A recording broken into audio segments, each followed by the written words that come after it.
Volunteer pilots have a unique opportunity to combine their love of flying with their longing to be compassionate toward others. And for the most part, that desire to be kind and helpful pays dividends in return, often in the form of healing smiles and grateful passengers who may have found renewed hope for the future. But with it also comes a responsibility to be your organization's ambassador and avoid turning a kind gesture into an undesirable experience. The flight was for a cancer patient who had contacted a volunteer pilot organization for transportation to and from a treatment facility. The organization enlisted the help of 2 volunteers, each with their own aircraft, one to fly the patient to his appointment and the other to bring him home. For whatever reason, the patient had meanwhile invited a companion to come along on the trip. Unfortunately, he neglected to mention this to anyone else. As a result, neither the pilots nor the trip coordinator were forewarned.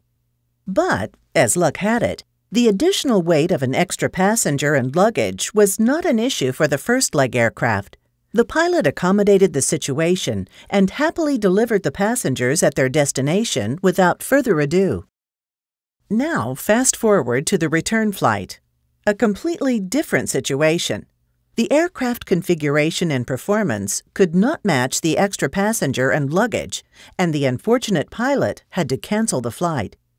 You can guess how embarrassing this was for everyone. The pilot went home disappointed. The patient and passenger were stranded away from home. And the organization had to reach out on short notice with a compelling request to its volunteers to help bring them home as soon as possible. So what went wrong? An extra person and baggage may not seem like a deal-breaker to a non-pilot patient, but it surely should have sent up a warning flag to the first pilot, especially with another aircraft involved in the trip. Clearly, had this important tidbit been communicated to the trip coordinator, it would have become evident the return trip aircraft could not comply. As it was, the first pilot failed in this respect. Perhaps the unappealing thought of turning away a passenger or canceling the trip altogether led this volunteer astray.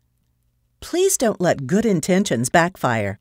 Talk to your organization's trip coordinator about any changes affecting your flight to ensure a safe and pleasant outcome.